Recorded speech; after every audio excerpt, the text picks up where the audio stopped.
Hello, and welcome to training on using the text editor within IQWeb. Once you've located the section that has text to be edited, you can simply highlight the text in the box and type the text that you wish to appear.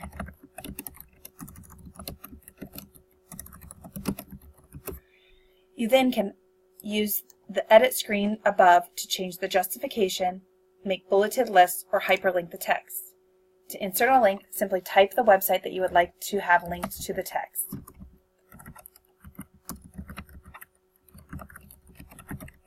Then choose the target as a new window so people don't accidentally exit from your website to the hyperlink. You also can insert images into the window of text. Click the Image Mountain button to upload an image. You can upload an image by clicking the green Upload Image or select an image from your image library. It will automatically insert the image at the size that it is uploaded. To edit the size of your photo, simply click the photo and use the corner boxes to drag and drop to change the photo size.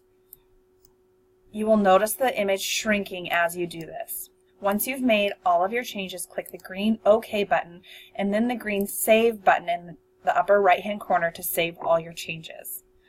This has been training on how to change and use the web text editor in your IQ website. We are in the business of helping you to work smarter, and we hope you make it a great day.